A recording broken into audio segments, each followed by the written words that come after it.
His throne did not fall because of war, but because of love. Not the romantic love of love songs, but a love that was cursed by his world, love between a king and his men. He was Edward II. How could one heart that went against natural order be strong enough to drag a mighty kingdom into the abyss? To truly understand the tragedy of the son, we must first reckon with the legacy of the father. Our story begins in a kingdom forged by iron and will.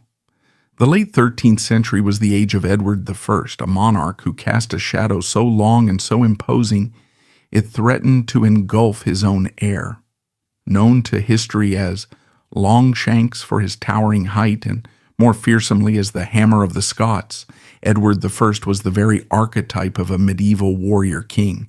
He was relentless, brilliant, and utterly ruthless. His life was a testament to conquest and control. He built colossal castles across Wales, veritable stone fortresses designed to crush the will of a defiant people. He reformed English law, centralized power, and waged a brutal, obsessive war to bring Scotland under his heel. He was a king who commanded fear and respect in equal measure, a man who believed the strength of a monarch was measured in land conquered and enemies broken. Into this world of cold steel and political calculation, a different kind of soul was born. In 1284, inside the newly constructed Caernarfon Castle in Wales, a symbol of his father's conquest, Prince Edward first drew breath. His birth was a political statement, a declaration that an English prince was born on Welsh soil to rule over them. From his very first moments, his life was not his own. It was a tool of the state, a symbol of his father's ambition.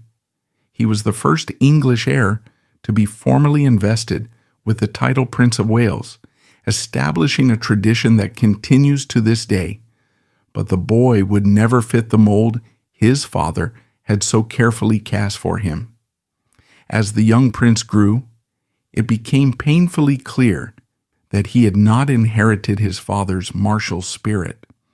Where Edward I saw the world as a battlefield, his son saw a place of potential beauty and companionship. The prince was tall and handsome, every bit the physical image of a Plantagenet king, but his interests were considered peculiar, even shocking, for an heir to a warrior's throne. He found little joy in the joust or the hunt, the traditional training grounds for a future king. Instead, he sought out the company of artisans, musicians, and laborers.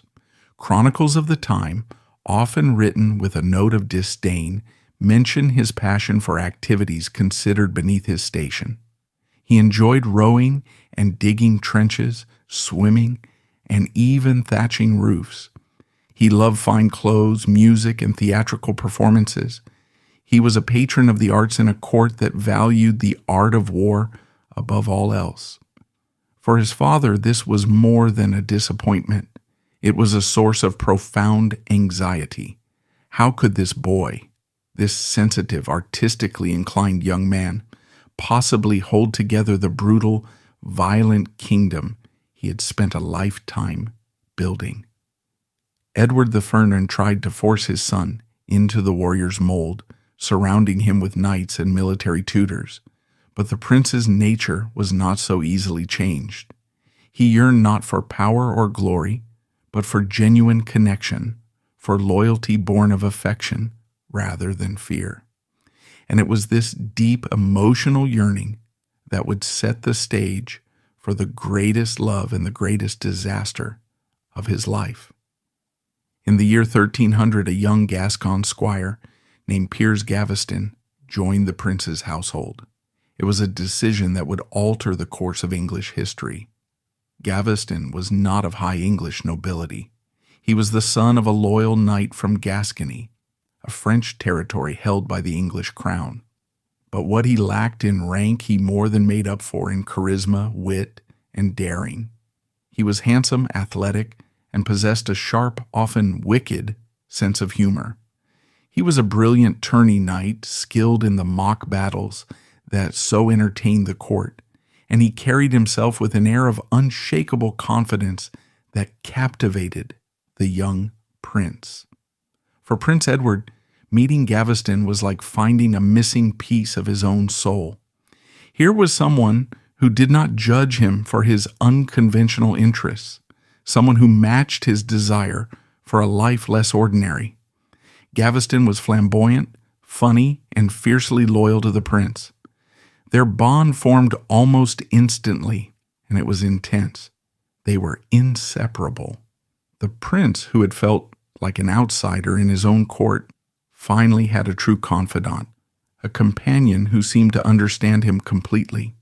Their relationship quickly surpassed that of a typical lord and his household knight. They became sworn brothers, a formal medieval practice where two men would pledge an oath of mutual loyalty and support to be as brothers in arms. But the intensity of their affection soon began to raise eyebrows. Chroniclers wrote that the prince felt such love for Gaveston that he was overcome by it. They described an inordinate affection, a bond that seemed to exclude all others. The prince began to neglect his other duties and companions, wanting to spend every waking moment with Piers. This deep and exclusive bond did not go unnoticed by the old king. Edward III watched with growing fury as Gaveston's influence over his son swelled. He saw the Gascon knight not as a loyal friend, but as a dangerous distraction, a frivolous courtier who encouraged the prince's worst tendencies and drew him away from the serious business of preparing for kingship. The king had hoped that by campaigning with his son in Scotland, he could finally instill some martial discipline in him. But even on campaign, the prince seemed more interested in Gaveston's company than in strategy. The breaking point came in 1307. Tensions between the king and his son's household had reached a fever pitch. There was a furious argument, reportedly over the prince's request to grant Gaveston a prestigious lordship. The details are murky, but chroniclers report that the prince spoke defiantly to a high-ranking official, and the king exploded in a rage. In a fit of fury, Edward I is said to have physically assaulted his son, tearing out clumps of his hair and screaming at him. He blamed Gaveston for the prince's insubordination. For the old king, this was the final straw. He banished Piers Gaveston from the kingdom, threatening him with death if he ever returned. The prince was heartbroken, forced to watch his closest companion, his soulmate, be sent into exile. But fate had a final dramatic twist in store. Just a few months later, while on campaign in the north, the indomitable Edward I, the Hammer of the Scots, fell gravely ill. On his deathbed, he supposedly made his barons swear an oath to never under any circumstances allow Piers Gaveston to return to England. He died on July 7, 1307, his final thoughts consumed with securing the kingdom and keeping his son from the man he believed would be his ruin. The moment the old king's breath left his body, his dying wish was utterly disregarded. The 23-year-old Prince of Wales was now King Edward II, and his power was absolute. His very first act as monarch was not to meet with his council or to plan his father's funeral, or even to address the ongoing war with Scotland. His first act was to send a message summoning Piers Gaveston back from exile. It was a stunning declaration of intent, a defiant gesture that announced to the entire English nobility that a new era had begun. The son would not be ruled by the ghost of his father. Gaveston's return was nothing short of triumphant. The king rushed to meet him, and their reunion was said to be a spectacle of unrestrained joy. And then the rewards began. What followed was an avalanche of honors that left the established aristocracy breathless with rage. Edward made Gaveston the Earl of Cornwall, a title of immense prestige and wealth that was traditionally reserved for members of the royal family. This was an unprecedented act, elevating a minor Gascon knight to the highest echelons of the English peerage in a single stroke. But the king didn't stop there. He arranged for Gaveston to marry his own niece, Margaret de Clare, a powerful heiress connected to the royal bloodline. He made him regent of the kingdom, granting him the power to rule in the king's name whenever Edward was abroad. Lands, castles, and vast sums of money were lavished upon him. In the eyes of the king, nothing was too good for his beloved peers.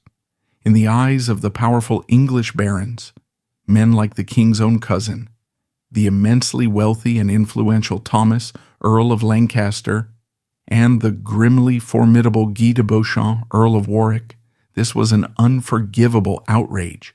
They saw a low-born foreign upstart being given honors and power that they, with their ancient lineages and vast estates, felt were theirs by right.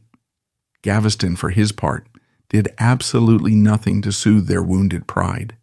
Buoyed by the king's unwavering affection, he behaved with an arrogance that was breathtaking.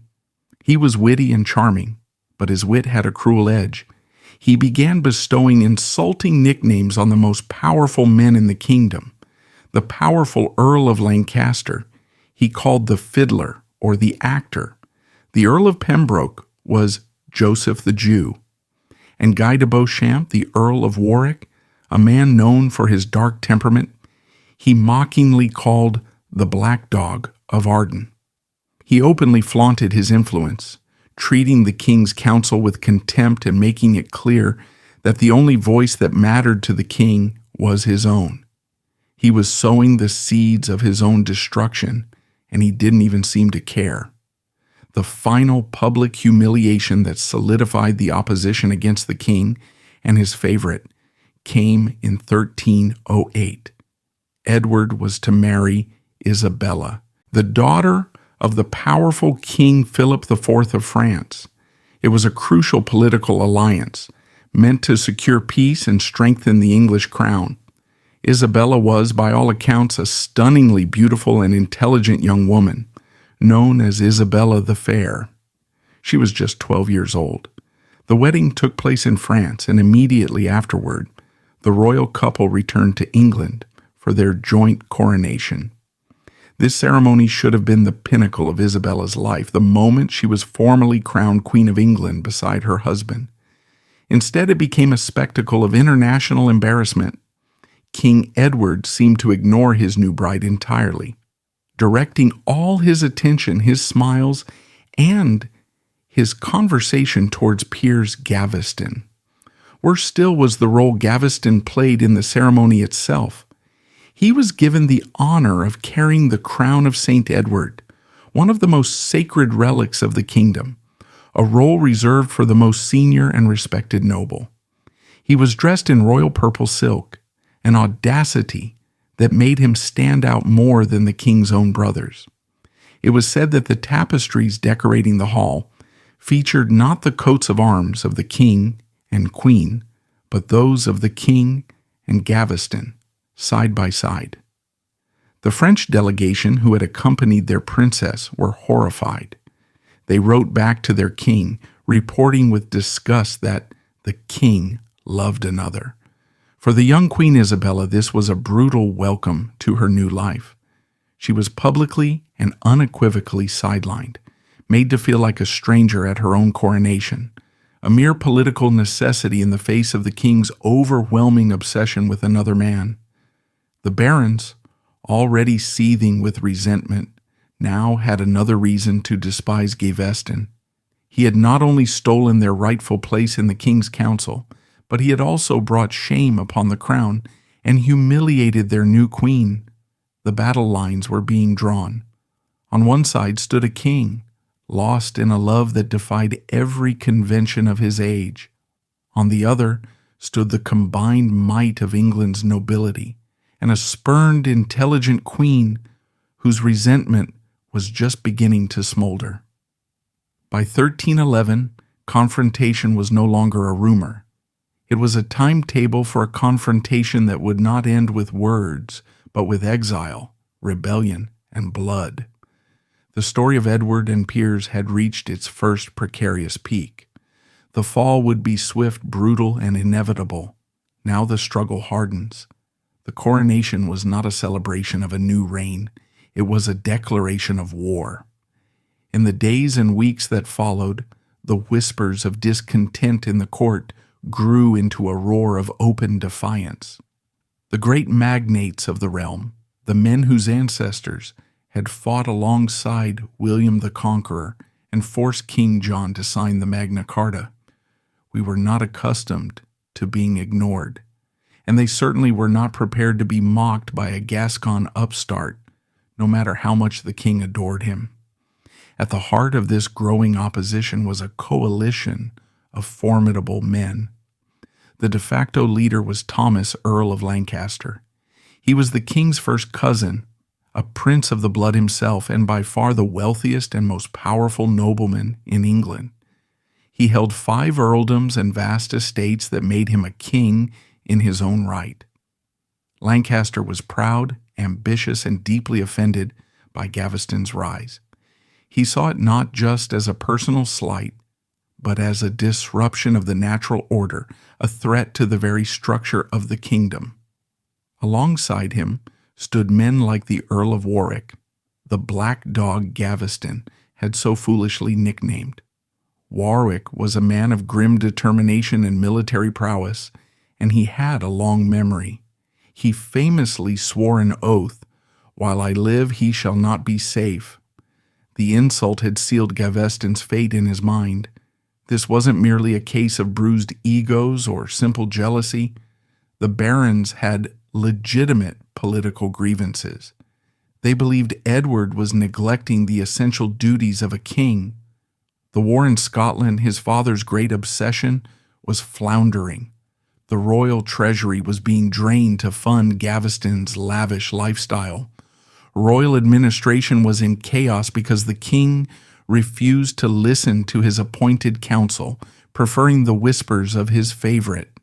They saw a kingdom adrift piloted by a lovesick captain and his arrogant first mate. To save the ship of state, they concluded the first mate had to be thrown overboard. In the spring of 1308, the storm finally broke. The barons, in a move that echoed the rebellions against kings past, came before Parliament fully armed, a clear and unambiguous show of force. They refused to consent to any royal business, to grant any taxes, or to cooperate with the king in any way until one demand was met. Piers Gaveston must be exiled once more. They presented Edward with a formal document, a list of grievances that laid the blame for the kingdom's ills squarely at Gaveston's feet. They accused him of treason, of alienating the king from his people, of usurping royal power, and of bringing the crown into disrepute. It was a direct, humiliating challenge to the king's authority. Edward was trapped. He was a new king, his position not yet secure. The armed men standing before him controlled the armies and the wealth of the nation. To refuse them would be to plunge the kingdom into immediate civil war. Reluctantly, with a heart full of rage and despair, Edward gave in. He consented to Gaveston's exile, but even in defeat, he tried to soften the blow. This would not be a shameful banishment. Instead, Edward appointed Gaveston as his royal lieutenant in Ireland. On the surface, it was a position of immense power, making Gaveston the virtual ruler of the Irish lordship. But everyone knew what it really was: a gilded cage, an exile designed to look like a promotion. In a tearful ceremony, the king bid farewell to his beloved, showering him with parting gifts, ships, jewels, and hundreds of soldiers for his personal guard. He made Gaveston promise to write, and he in turn promised to work tirelessly for his swift return. The king was heartbroken, but he was not beaten. The separation would only strengthen his resolve to have Piers by his side, no matter the cost. In Ireland, Piers Gaveston proved to be more than just a court favorite. Freed from the poisonous politics of Westminster, he threw himself into his new role with vigor. He was a skilled military commander, leading successful campaigns against the rebellious Irish chieftains, securing the borders of the English-controlled Pale, and restoring a semblance of royal authority. He undertook a massive building program, strengthening castles and infrastructure. By all accounts, he was a competent, even successful administrator. He was proving that he could be a man of substance, not just the king's beautiful, arrogant companion. Back in England, however, the king was a shadow of himself. The court was a dreary, somber place. Edward found no joy in his duties. He felt the absence of Gaveston like a physical wound. His every action was now bent towards a single goal, engineering his favorite's return. He began a cunning political campaign, a charm offensive aimed at fracturing the baronial opposition. He knew he could not take on all the barons at once, so he sought to divide and conquer. He showered gifts and lands on nobles he thought could be swayed. He made concessions on political reforms, hoping to appease the more moderate lords.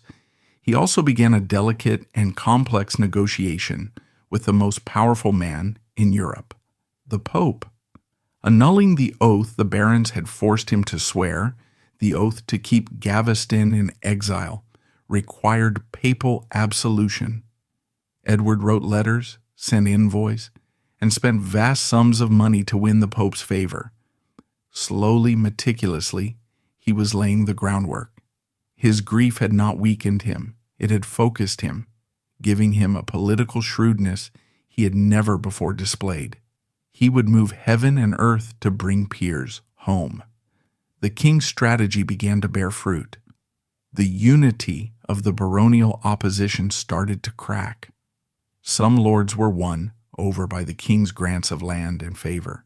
Others grew wary of the extreme positions taken by hardliners like Lancaster and Warwick. Edward also made a crucial, if cynical, move to bolster his own position.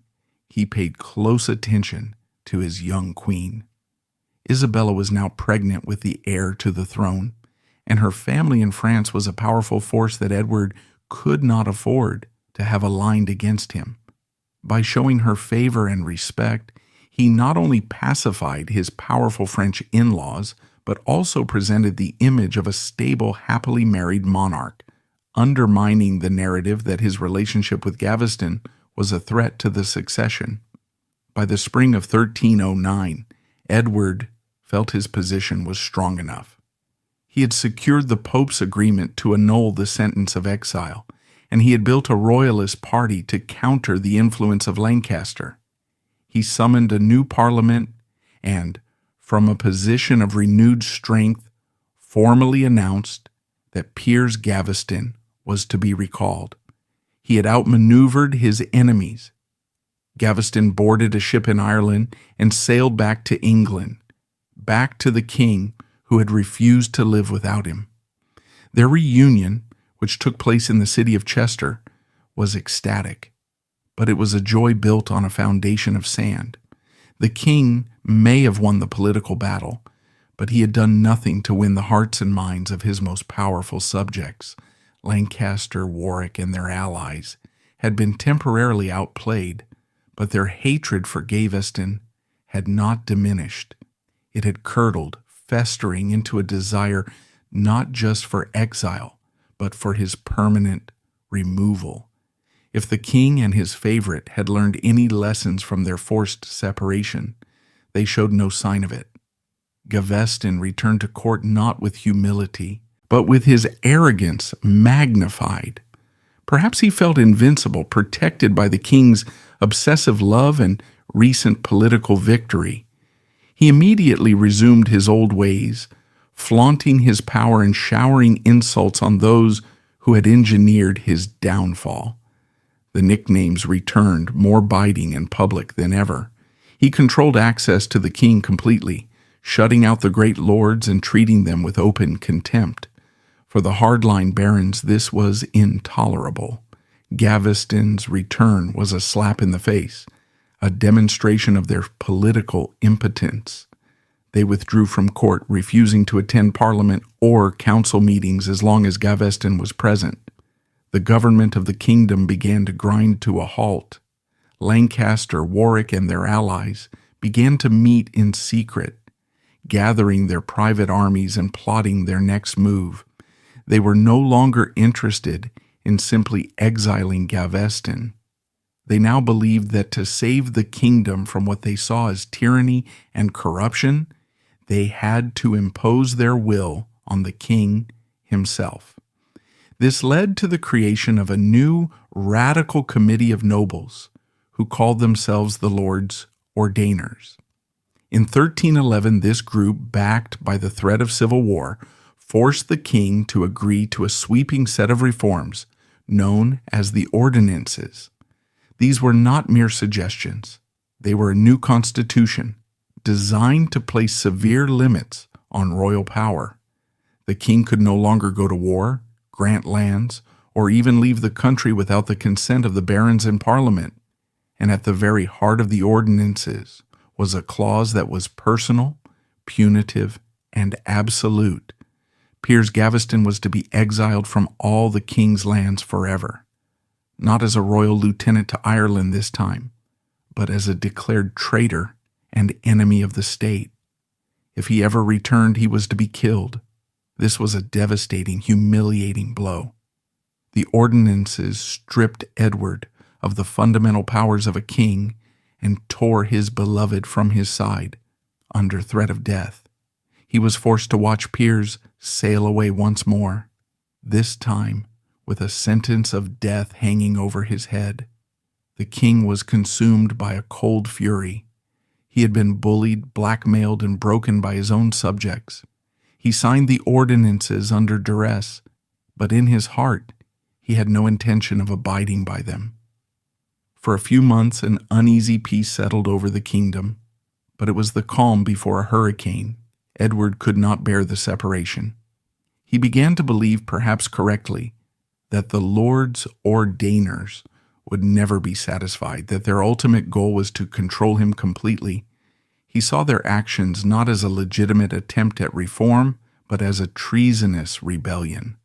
And so, in late 1311, in an act of breathtaking defiance, he broke his sacred oath. He secretly summoned Piers Gaveston back to England. This time, there would be no pretense, no political maneuvering. This was an open act of rebellion by the king against his own government. When Gaveston landed, he and Edward raised an army and marched north, effectively declaring war on the Lords Ordainers. The king had crossed the Rubicon. He had chosen his love for one man over the peace of his entire kingdom. It was a gamble for the highest stakes imaginable, and it would have the most bloody and tragic of consequences. The Black Dog of Arden had been taunted one too many times, and now he was coming to hunt. This was the last throw of the dice. By recalling Piers Gaveston in the winter of 1312, King Edward II had torn up the ordinances, spit in the face of his powerful barons, and effectively drawn a line in the sand. This was no longer a political squabble over influence and titles. It was a raw, open rebellion by the sovereign against the collective will of his kingdom's most powerful men. Edward had made his choice. Edward's devotion had become defiance, and the kingdom finally answered with war. For him, a world without Piers was not a world worth ruling. But for the barons, a kingdom ruled by Edward and his usurping favorite was a kingdom they would not tolerate. The time for petitions and parliaments was over. The barons' pursuit of Gaveston had turned from political opposition to a personal hunt. The news of Gaveston's return sent a shock wave through the country. For Thomas of Lancaster and Guy de Beauchamp, the Earl of Warwick, it was the ultimate act of perjury, a king breaking a sacred sworn oath. Their fury was absolute. They had been patient, they had used the law, and they had been betrayed. Now they would use steel. Messengers rode through the night, and the great lords summoned their private armies, their household knights, and their retainers. This would not be a war of conquest, but a campaign of extermination with a single target, Piers Gaveston. Edward and Gaveston knew they were in mortal danger. They fled north, hoping to find sanctuary and raise an army in the more traditionally royalist parts of the country. They moved quickly from Windsor to Knaresborough, and then to the strategic port city of Newcastle. With them was the now heavily pregnant Queen Isabella. It's a stark and telling detail. Even in this moment of extreme crisis, Edward kept both his wife and his lover by his side, a bizarre and desperate attempt to hold his fractured world together. But the Queen was not a willing participant. She was a political pawn, her presence a thin veneer of legitimacy on a desperate flight. The baronial armies, led by Lancaster and Warwick, were in hot pursuit. They were closing in.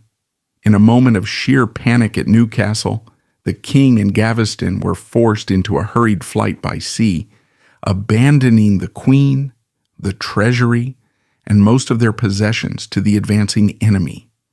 It was a humiliating and chaotic retreat. They sailed down the coast and found refuge behind the seemingly impregnable walls of Scarborough Castle. Perched on a massive sheer cliff overlooking the North Sea, Scarborough was one of the mightiest fortresses in England. It seemed like the perfect place to make a stand. But it was a trap. Inside the fortress, the reality of their situation quickly became clear. Scarborough was strong, but it was critically undersupplied. They had no provisions for a long siege.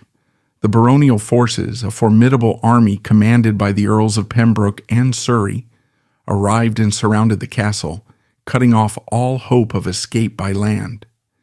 The king was trapped with the man he had risked everything to protect. What followed was a decision born of desperation, a choice that would seal Gaveston's fate. Edward decided he had to leave. He could not raise a relief army while bottled up inside the castle. He would slip away, ride to York, and gather loyal troops to break the siege from the outside. He made Gaveston a solemn promise, a king's sacred vow. Stay here, hold the castle, and I will return for you. He entrusted the protection of his beloved to 4 of his most loyal knights and, under the cover of darkness, slipped out of Scarborough. It was the last time the 2 men would ever see each other. Piers Gaveston, the man who had been the center of the king's world, was now alone, surrounded by the baying wolves who wanted him dead. The siege was short and brutal. Without the king's presence to inspire them, and with food and water running low, the morale of the small garrison collapsed. The Earl of Pembroke, a more moderate and honorable man than Warwick or Lancaster, offered terms. If Gaveston surrendered, his life would be spared. He would be held in custody until Parliament could meet and decide his fate. His safety and property would be guaranteed under Pembroke's own sacred oath. Gaveston, seeing no other option, accepted.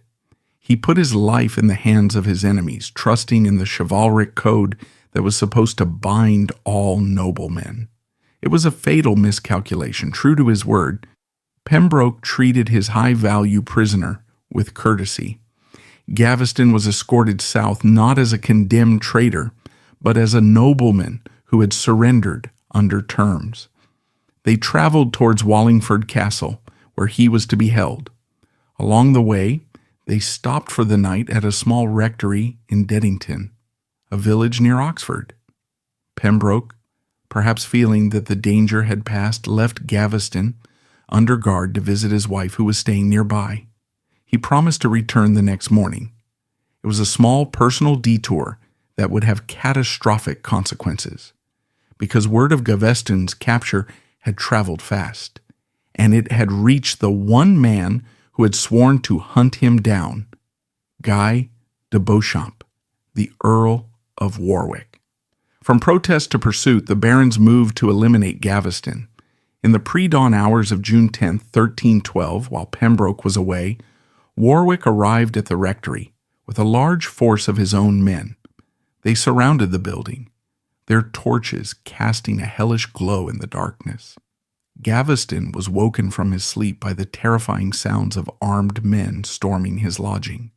He was dragged from his bed, a prisoner of the Earl of Pembroke, and found himself face to face with the grim, hate-filled eyes of the Black Dog. The terms of his surrender meant nothing to Warwick. The promise of safe conduct was broken. All chivalry, all honor was cast aside. This was no longer an arrest. It was an abduction.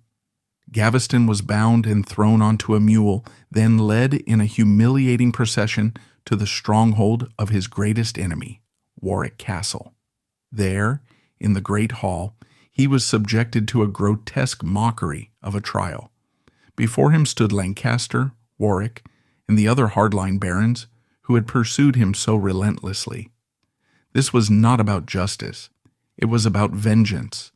They jeered at him, throwing the old cruel nicknames back in his face. They read out the charges from the ordinances, the charges that declared him a traitor and an enemy of the people. Gaveston, terrified but still proud, is said to have tried to speak, to appeal to them, but his words were drowned out by their hatred. His fate had been decided long ago. He was condemned to death.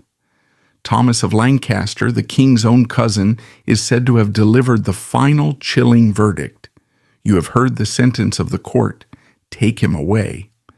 They took him to a place called Blacklow Hill, a piece of land that belonged to the Earl of Lancaster, ensuring that the king's cousin was directly implicated in what was to come. There was to be no dignity in this death. A nobleman was supposed to be executed by a swift, clean stroke of a sharp sword. But the barons denied him even this final courtesy. He begged for his life, appealing to Lancaster as my brother-in-law, but it was no use. 2 Welsh foot soldiers were ordered to carry out the execution. They ran him through with a sword, and then, as he lay dying on the ground, one of them hacked off his head with a dagger.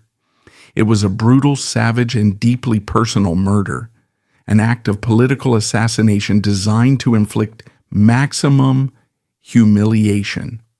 For a few moments, his killer simply left his body lying there, abandoned on the hillside. The great Earl of Cornwall, the king's beloved, lay dead in the dirt, his head a few feet from his body.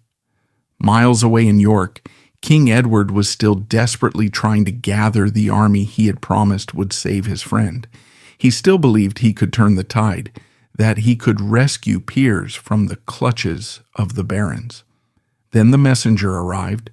The news of Gaveston's capture, abduction, and summary execution fell upon the king like a physical blow. The chroniclers are clear. The king was utterly and completely shattered. His grief was profound, a chasm of sorrow that consumed him entirely. But beneath the grief, something else was taking root, a cold, hard, and unforgiving fury. The barons had not just defied him, they had not just limited his power, they had murdered the man he loved, they had broken their oaths, broken the law, and in doing so, they had broken him. The king, who had been criticized for being weak, frivolous, and indecisive, was about to be reborn.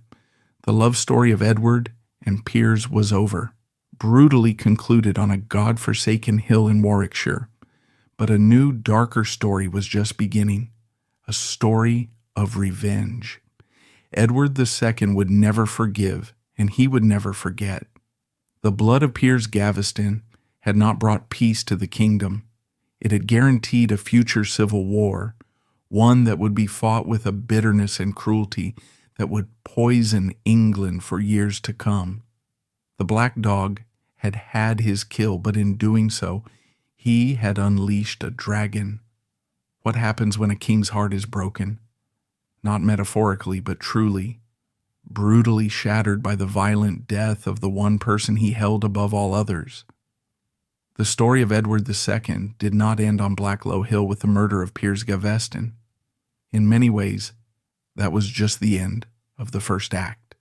What followed was not peace, not a return to order, but a long, grim interlude, a period where the king's public duties and his private grief waged a silent, destructive war within him. The barons, led by Thomas of Lancaster, believed they had cut the cancer from the kingdom. They were wrong.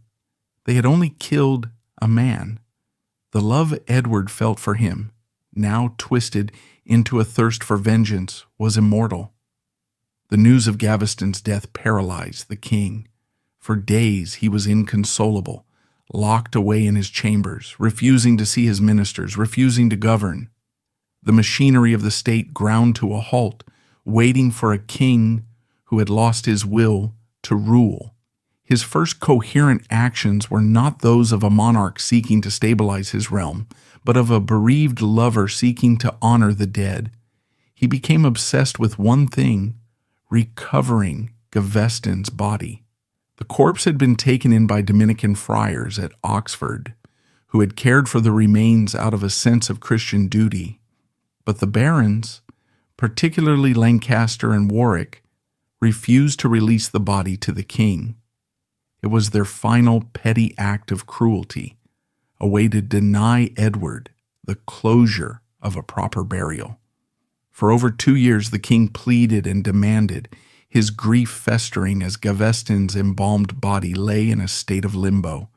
He saw the barons' refusal for what it was, a constant, deliberate reminder of their power and his humiliation. Every day that Piers lay unburied was another day they held their victory over him. In the immediate aftermath of the murder, England teetered on the brink of all-out civil war. The king's household knights and the small band of nobles who had remained loyal to him were screaming for blood. On the other side, Lancaster, Warwick, and their allies stood by their actions, defiant and unrepentant. They controlled the largest private armies in the kingdom, and through the ordinances, they controlled the government. Edward had the royal title, but they had the power. A fragile, terrifying standoff ensued. Both sides raised their banners, but neither was willing to cast the first stone. A full-scale war would be devastating, and its outcome uncertain. Into this void stepped the moderate faction, men like the Earl of Pembroke, who, despite his role in Gaveston's capture, was horrified by Warwick's treachery and the lawless murder that followed. Pembroke felt his own honor had been stained, and he worked tirelessly, along with papal legates and other senior churchmen, to broker a peace. What followed was a long, agonizing series of negotiations, a political process that was, for Edward, an exercise in supreme humiliation. He was forced to negotiate with the men who had murdered his soulmate. In the end, he was left with no choice. He was too weak, militarily and politically, to exact his revenge. In the autumn of 1313, a settlement was finally reached. The king, in a public and galling ceremony, was forced to issue a formal pardon to the Earls of Lancaster, Warwick, and all their followers for all offenses, including the pursuit, capture, and killing of Piers Gaveston. Imagine the bile that must have risen in his throat as he granted forgiveness to the men he despised more than anyone on earth. In return, the barons made a show of kneeling before him, apologizing for the offense they had caused, and returned the crown jewels they had seized at Newcastle. It was a charade, a piece of political theater that fooled no one. The king had his authority back in name only. The barons had gotten away with murder. And finally, as part of this grim bargain, they released Gaveston's body. In January 1315, nearly 3 years after his death, King Edward II was finally able to lay his beloved to rest. He organized a funeral of breathtaking magnificence at his own foundation, the Langley Priory. It was an event on the scale of a royal burial, with the king himself acting as chief mourner. He paid for perpetual prayers to be said for Gaveston's soul, an endowment that would last for centuries. To the world, It was a final, defiant declaration of his love, an act of loyalty that transcended death itself. To the barons, it was yet another sign of the king's perverse and incurable nature. The peace was a lie. The hatred was simply dormant, waiting for its moment to reawaken. While the King of England was consumed by his personal tragedy and locked in a power struggle with his own nobles, his enemies to the north were not idle. Since the death of Edward I, Robert the Bruce, the tenacious King of Scots, had been methodically and brilliantly dismantling the English occupation of his country. One by one, English-held castles fell. Perth, Roxburgh, Edinburgh, all were retaken by the Scots through daring raids and clever strategy. The English border lords cried out for help, but their pleas fell on deaf ears in a court paralyzed by infighting. The final domino was about to fall. Stirling Castle, the great strategic key to Scotland, was under siege. Its English commander, Sir Philip Mowbray, had been forced into a desperate pact with the Scots. If an English army did not arrive to relieve him by Midsummer's Day, June 24th, 1314, he would surrender the castle. This was a direct challenge, a gauntlet thrown down to the English king. To ignore it would be to formally concede the loss of Scotland, to admit defeat in the war his father had waged his entire life. For Edward II, this was a moment of truth.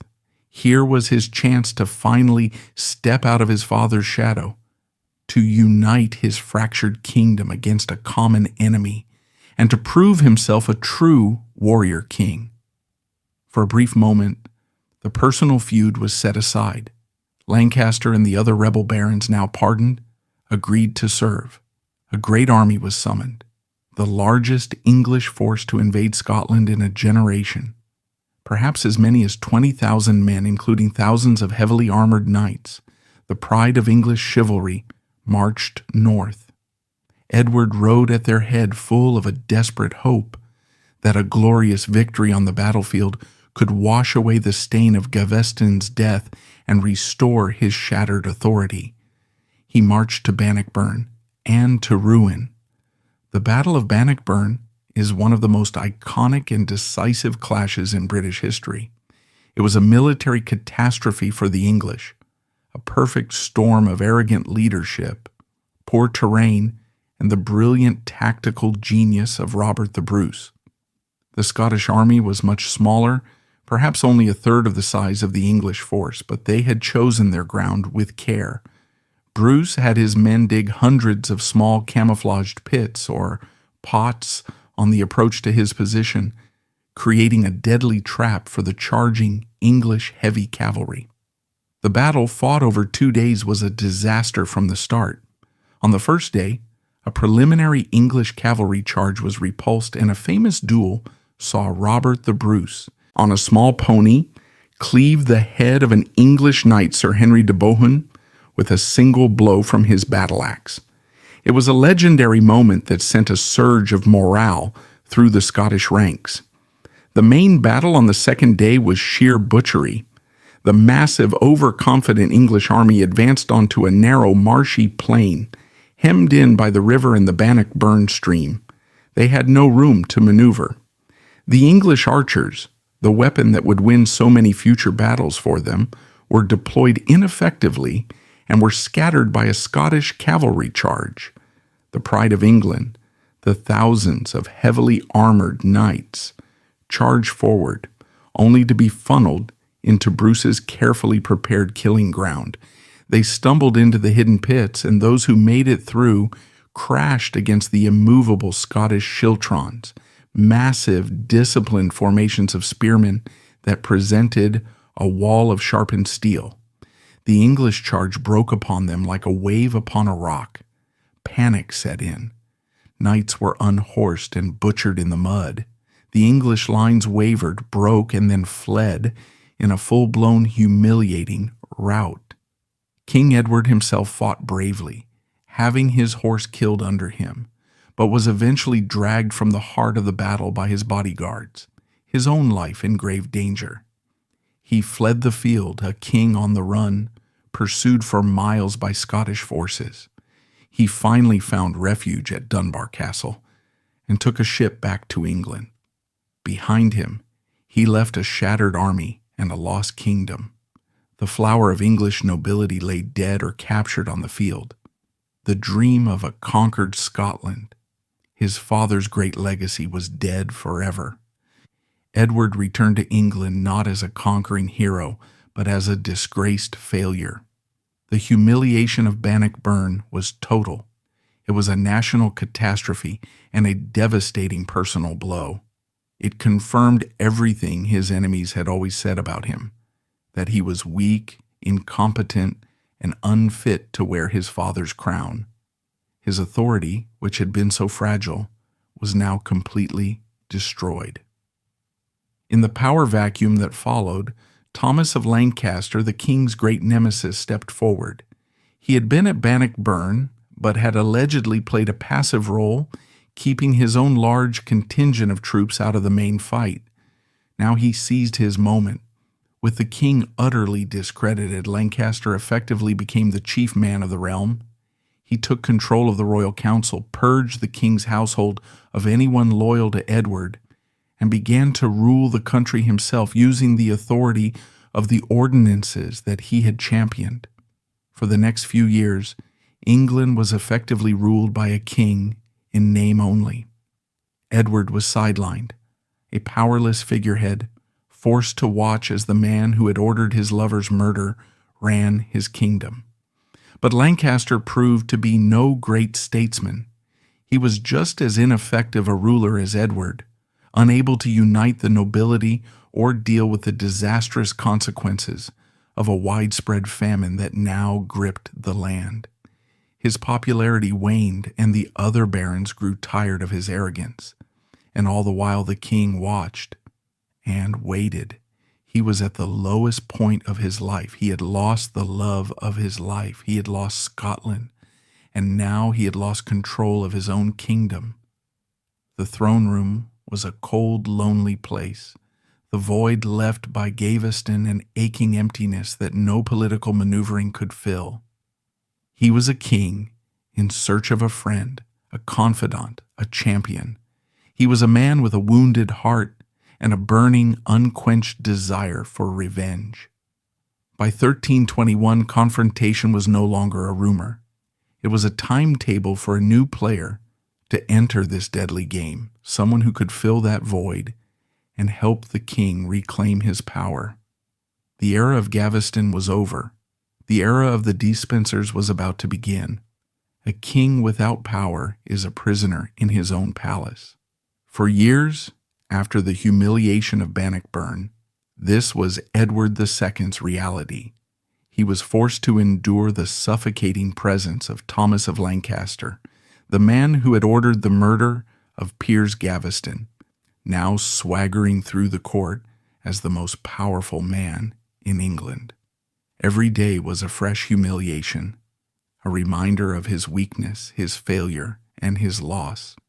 But in the depths of this despair, the embers of resentment were glowing.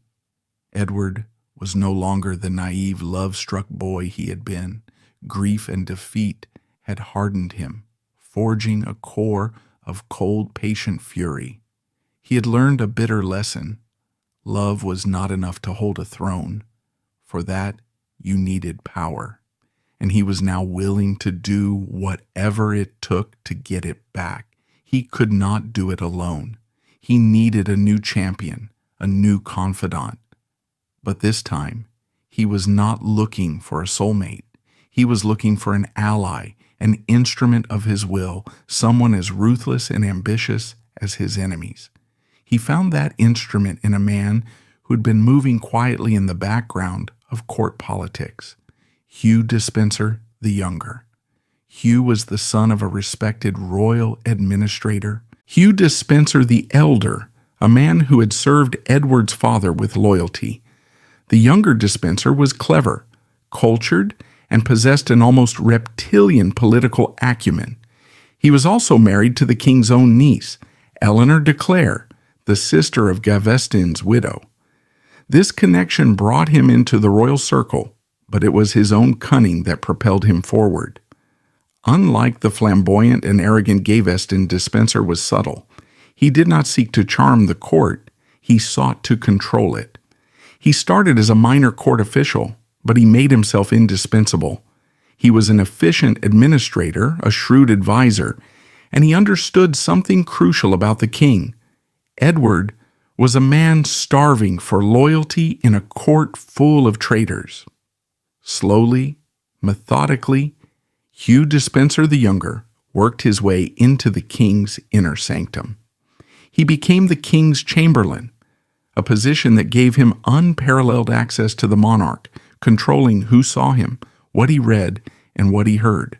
He was a gatekeeper, and he used that power to isolate the king from his enemies and bind him ever closer to himself. The nature of their relationship was different from the one Edward had shared with Gaveston. While contemporaries again whispered of an unnatural affection, and it's likely their bond was deeply personal and perhaps physical, it was fundamentally a partnership of ambition. Despenser was not the king's carefree companion in pleasure. He was his co-conspirator in the grim business of revenge and the reclamation of power. He understood the king's lingering grief for Gaveston and weaponized it. He stoked the king's hatred for Lancaster, constantly reminding him of past humiliations and whispering strategies for a future reckoning. For Edward, Despenser became the sharp, clinical blade he needed to carve his way back to absolute authority. For Despenser, the king was the ultimate patron, the key that would unlock a treasure chest of limitless wealth and power. Together, with the elder Despenser providing a veneer of experienced respectability, they began to build a new royalist party, and as their influence grew, so did their greed. The Despensers had a voracious appetite for land, particularly in the Welsh Marches, a volatile border region ruled by a powerful and independent-minded group of barons known as the Marcher Lords.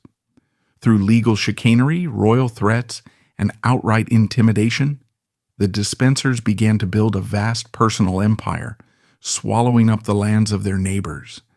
Their rapacity and arrogance soon made them even more hated than Gaveston had ever been. They were not just insulting the old nobility, they were actively dispossessing them. This aggressive expansion created a new and dangerous coalition of enemies. The Marcher Lords, men like the formidable Roger Mortimer of Wigmore and the Earl of Hereford, were a breed apart. They were hardened warriors who ruled their lands like petty kings, accustomed to settling disputes with the sword. They watched in fury as the Despensers, with the king's backing, devoured their inheritances. It was one thing for a foreign favorite to be given titles.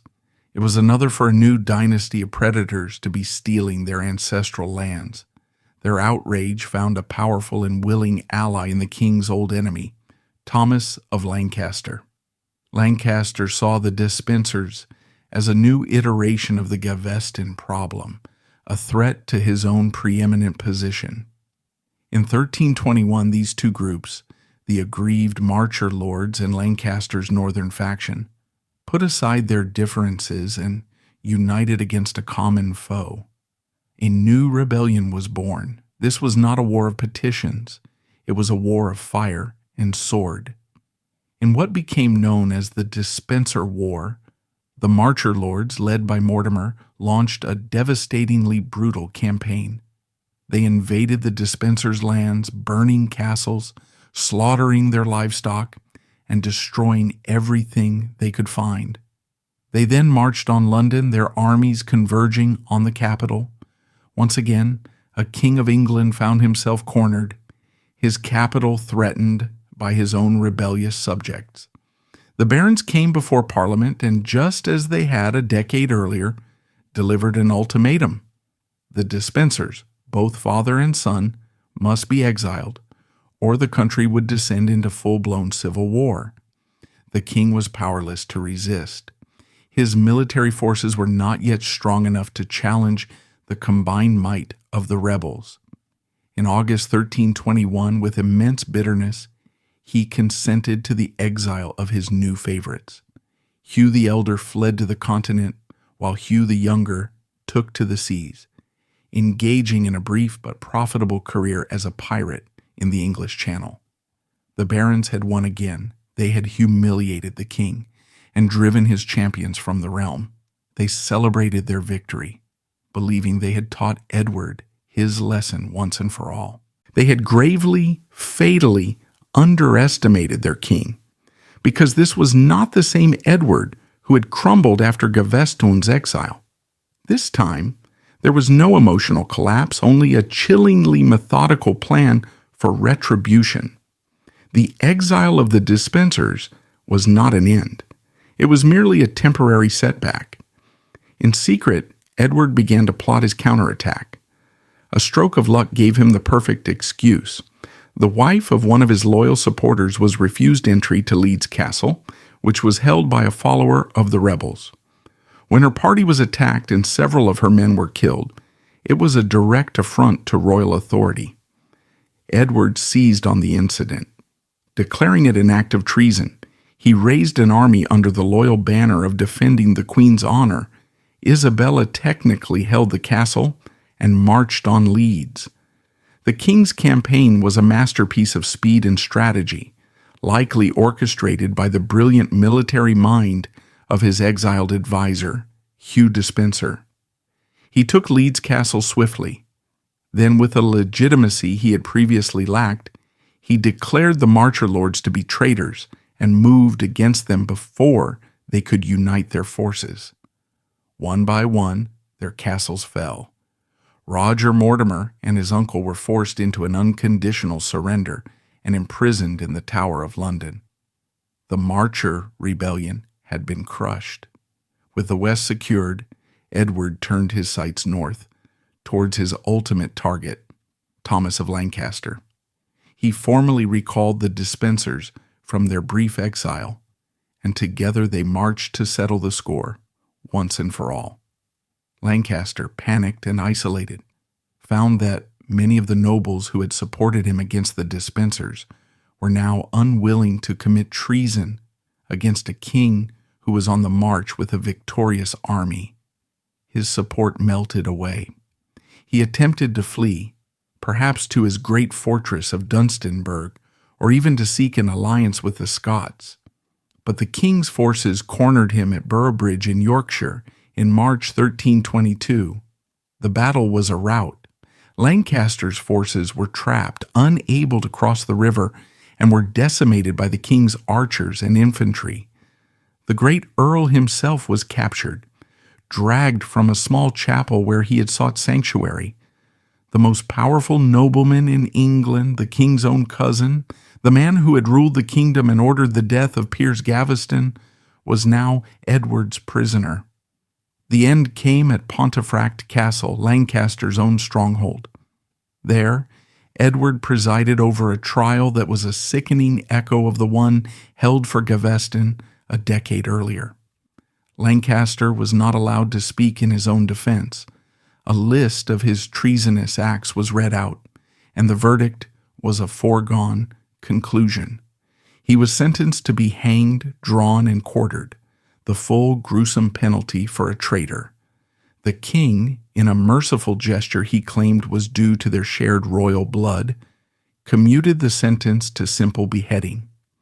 Lancaster was dressed in poor clothes, placed on a nag, and led through a jeering crowd to a small hill just outside the castle walls. It is said he looked towards Scotland and cried, "King of heaven, have mercy on me, for the king of earth has forsaken me." There, kneeling in the dirt, the man who had been the king in all but name had his head struck from his body. Edward of Caernarfon had finally had his revenge. It had taken him 10 years, but he had hunted down and destroyed the man who had murdered Piers. The Battle of Boroughbridge and the execution of Lancaster marked a seismic shift in English politics. It was the bloody dawn of a new era.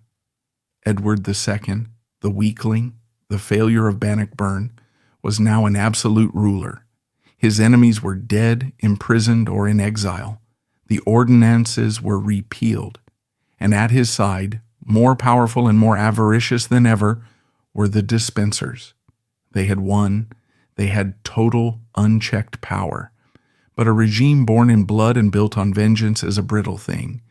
They had eliminated their old enemies, but in their moment of ultimate triumph, they were already sowing the seeds of a new, even more dangerous rebellion, one that would rise not from the resentful barons, but from within the king's own chamber, from a queen who had been silent for far too long. Civil war ended. The terror began. With the execution of Thomas of Lancaster, King Edward II, and his favorites, the dispensers had achieved total victory. Their enemies were dead in prison or scattered in exile. For the first time in his reign, the king's power was absolute, but a regime born of bloodshed and vengeance rarely blossoms into a garden of tranquility. What followed the victory at Boroughbridge was not a period of healing and reconciliation, but a reign of terror, a 4-year descent into tyranny that would make the era of Gaveston look like a golden age. Edward, the man, had been irrevocably changed. The grief for Gaveston had not softened him. It had petrified his heart. The long years of humiliation at the hands of Lancaster had stripped away any youthful idealism. Now all that remained was a cold, paranoid desire for security and a bottomless capacity for retribution. And in Hugh Despenser the Younger, he had found the perfect architect for his new authoritarian state. Together, they ruled England like a conquered territory. The Despensers, both father and son, unleashed a wave of greed unlike anything the kingdom had ever seen. They used their unchecked power to systematically enrich themselves, targeting the widows and orphans of the defeated rebels. Noble women were forced to sign away their ancestral lands under duress, their inheritances legally stolen by the crown, and then funneled into the ever-expanding Despenser empire. This was not just political maneuvering, it was systemic extortion, carried out with the full, terrifying authority of the king. Anyone who dared to speak out was accused of treason, their lands forfeited, their families ruined. A network of spies and informants known as the King's Eyes spread fear and mistrust throughout the realm. The court, once a center of chivalry, became a nest of vipers where whispers could lead to the dungeon. And through all of this, one person was forced to watch in silence: Queen Isabella. For years she had played the role of the dutiful, loyal wife. She had endured the humiliation of Gaveston, giving her husband an heir and providing a veneer of stability to his chaotic early reign. She had navigated the treacherous waters of the baronial rebellions with intelligence and grace. But the new regime of the Despensers was a different kind of threat. It was not just a matter of her husband's affections being elsewhere. It was a direct assault on her own position, her dignity, and her security. Hugh Despenser held a venomous hatred for the queen. He saw her as a rival for the king's ear and a potential rallying point for the opposition. He began a calculated campaign to isolate and disempower her. He had her French household staff dismissed, replacing them with his own spies. He took control of her finances, leaving the Queen of England to beg the favorite for funds. The humiliation was profound, but the most unforgivable blow came in 1324. Amid fears of a French invasion, the Despensers convinced the king that Isabella, being of French birth, could not be trusted. On their advice, Edward committed an act of staggering cruelty and political stupidity. He confiscated all of the queen's dower lands and castles, effectively seizing her personal property and income. To add to the insult, He then had her younger children taken from her custody and placed under the care of the dispensers. There would be no way back from this. Isabella had been stripped of her staff, her income, her property, and now her children. She was a queen in name only, a prisoner in her husband's court, subject to the whims of a man she loathed. Her love for Edward, if any remained, curdled into a cold, diamond-hard hatred. She had been patient. She had been loyal. Now she would be dangerous. While the queen's resentment festered at court, in the gilded cage of the court, a dramatic event took place that would provide the spark for the coming inferno. Roger Mortimer, the powerful Marcher Lord who had led the Despencer War, was rotting in the Tower of London. Unlike Lancaster, he had been spared execution, but he was sentenced to life imprisonment. Mortimer was a man of immense ambition and resourcefulness, and he had no intention of dying in a cage. In August of 1323, in one of the most daring prison breaks in English history, Mortimer escaped. An accomplice smuggled a rope ladder and drugs into the tower. During a feast, Mortimer's guards were drugged. In the dead of night, he climbed out of his cell, scaled the formidable walls of the fortress, and made his way down to a waiting boat that whisked him away on the River Thames. He fled England and made his way to the continent, eventually finding refuge at the court of King Charles IV of France, Isabella's brother. The most charismatic and capable of Edward's military opponents was now free, a fugitive in Paris, nursing a burning desire for revenge. All he needed was a cause and a leader with the legitimacy to challenge a king.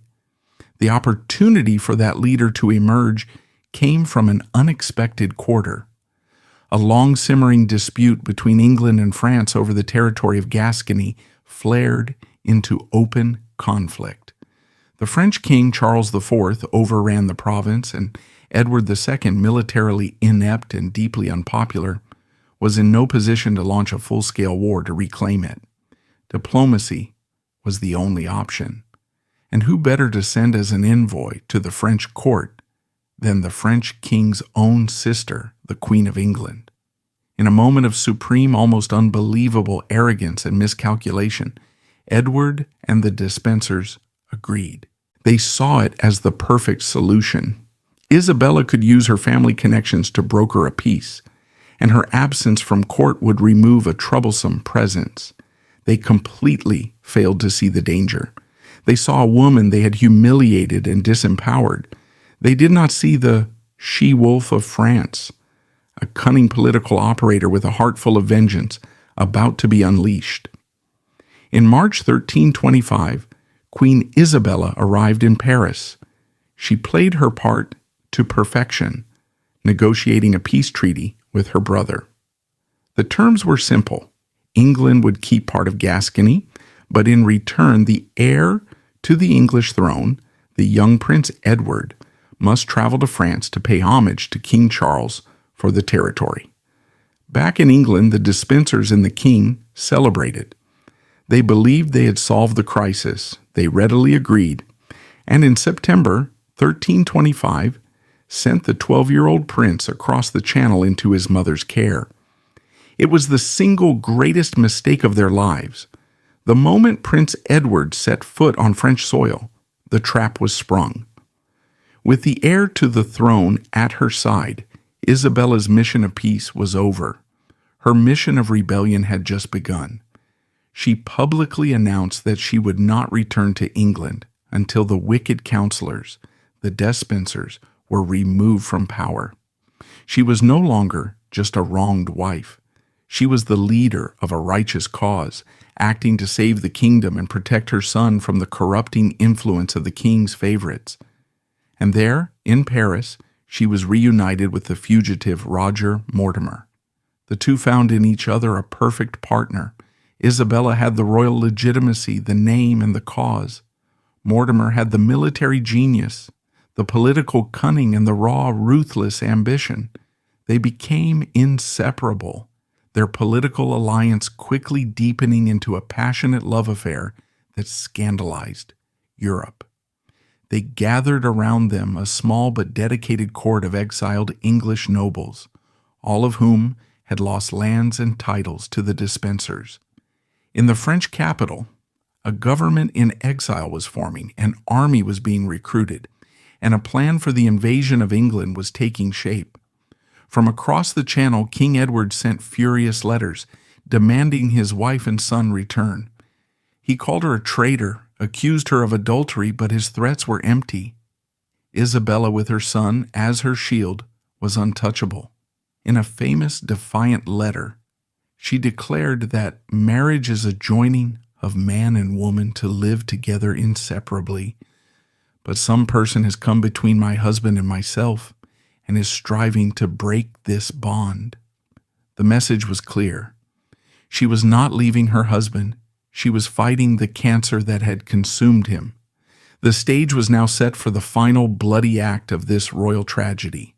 The spurned queen, her rebel lover, and the young prince who was the key to the kingdom were about to cross the sea and unleash a storm from which King Edward II and his beloved Despensers would have no shelter. The die was cast. In late September 1326, after securing funds and a small mercenary army from the Count of Hainaut, in exchange for betrothing young Prince Edward to the Count's daughter, Isabella and Mortimer launched their desperate invasion. Their force was tiny, perhaps only 1,500 men. By any conventional military logic, it was a suicide mission, a gnat attempting to sting an elephant. They were invading a kingdom with a standing royal army, a network of powerful castles, and a king who had, just a few years prior, brutally crushed a major baronial rebellion. But Isabella and Mortimer were not betting on military strength. They were betting on hatred. They were betting that the kingdom's loyalty to its rightful king was finally irrevocably broken, and that the name Despenser was so loathed that the people would flock to any banner that promised its destruction. They landed on the Suffolk coast and were met not with resistance but with open arms.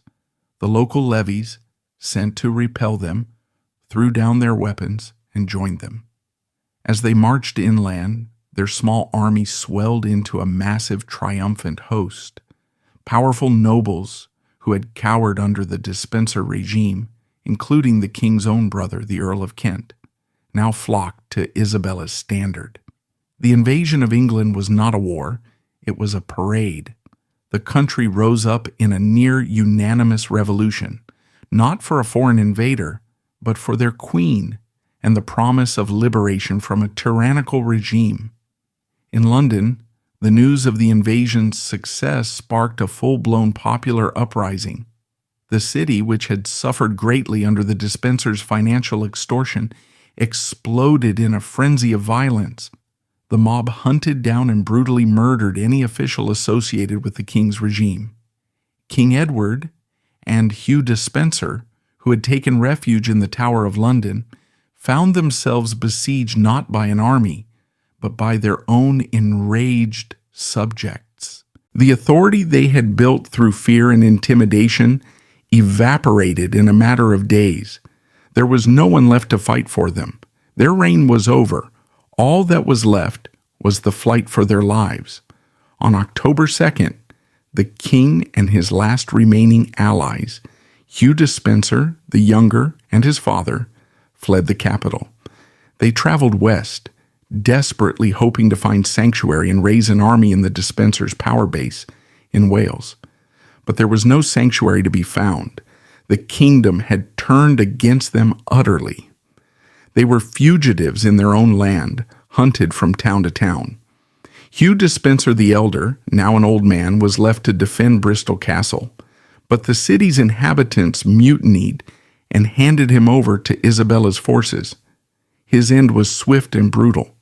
Despite his age, he was condemned as a traitor, and without even the courtesy of a trial, was immediately hanged in his armor before the castle walls. His body was left to be torn apart by dogs. One dispenser was down. The king and Hugh the Younger continued their desperate flight into Wales, but the net was closing. Betrayed by local Welsh lords who saw which way the wind was blowing, they were finally captured near Llantrisant on November 16th, 1326. The once all-powerful favorite and his royal master were found hiding in a wood, cold, starving, and abandoned by all. The king was taken into custody, stripped of his dignity, and imprisoned in Kenilworth Castle. For Hugh Despenser the Younger, a far more terrible fate awaited. He was taken to Hereford, where he was met by Queen Isabella, Roger Mortimer, and the leaders of the victorious rebellion. His trial was a public spectacle, a show trial designed for maximum humiliation and vengeance. He was charged with treason, piracy, and sodomy. He was sentenced to be hanged, drawn, and quartered. But his death was to be a particularly gruesome pageant of revenge. He was dragged through the streets, dressed in a black tabard with his coat of arms, reversed to signify his treason. He was tied to a ladder, and a passage from the Bible condemning arrogance was written on his chest. Then he was hanged from a gallows 50 feet high, but cut down while still alive. His genitals, the symbolic source of his unnatural influence over the king, were cut off and burned before his eyes. Then his entrails were slowly drawn out and also cast into the fire. Finally, his heart was cut from his chest and his head was struck from his body. His corpse was quartered, and the pieces were sent to be displayed in the major cities of England as a chilling warning. The reign of the Despensers had ended in the most agonizing and brutal way imaginable. With the Despensers gone, only one problem remained. The king. Isabella and Mortimer were ruling the country, but they were doing so as rebels. Their authority legally questionable as long as Edward was still the anointed king. They could not murder him outright. That would make him a martyr. So they devised a brilliant, unprecedented, and constitutionally revolutionary solution: forced abdication. In January 1327, a delegation of the great and the good of the realm traveled to Kenilworth Castle. They came before the imprisoned king and laid out the cold, hard choice before him. He could voluntarily abdicate in favor of his son, the young Prince Edward. If he did, he would be allowed to live out his days in comfortable retirement as a private citizen. If he refused, the delegation would renounce their allegiance to him anyway, and might choose a new king who was not of his bloodline, thereby disinheriting his son completely. It was brutal emotional blackmail. Trapped and broken, weeping with shame and sorrow, King Edward II agreed. The royal steward theatrically broke his staff of office, symbolizing the end of his household and his reign. For the first time in English history, a king had been deposed by his own people and replaced by his legitimate heir. The 14-year-old Prince Edward was proclaimed King Edward III. The revolution was complete. But the story was not quite over. An abdicated king, even one held in comfortable retirement, is still a symbol. As long as Edward of Caernarfon lived, he remained a potential rallying point for any noble who grew tired of the rule of Isabella and her lover, Roger Mortimer.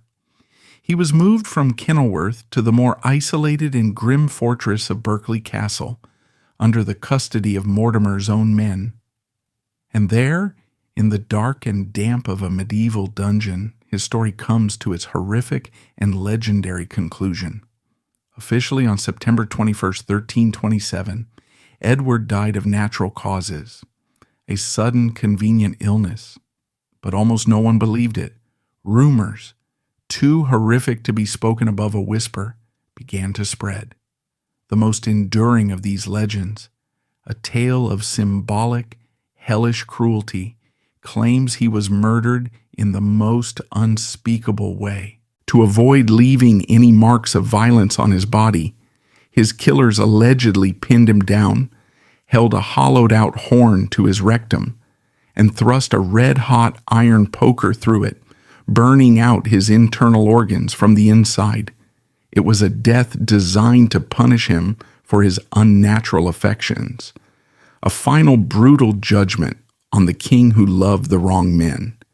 Whether this horrifying story is true or merely a piece of brilliant, macabre propaganda, we will never know for certain.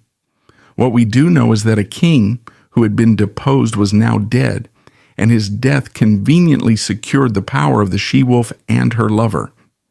Edward II was not a monster, nor was he simply a fool. He was a man born into a role he was ill-suited to play, in an age that had no tolerance for his nature. He was a king who loved too loudly, too openly, and with a stubborn devotion that defied the rigid, violent world he inhabited.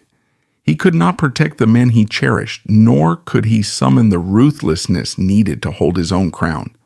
His tragedy is a timeless and human one, a story of a forbidden love that was weaponized against him, and of a throne lost not on a battlefield, but in the treacherous landscape of the human heart. So remember Edward II, not just as a failed king, but as a complex soul caught in the brutal crossfire of desire and duty. His reign was a catastrophe, his death a horror. But his story endures as a haunting reminder that in the great, unforgiving game of thrones, love can be the most dangerous passion of all. In the end, it did not conquer all. It conquered him. And the cost was a crown, a kingdom, and a life.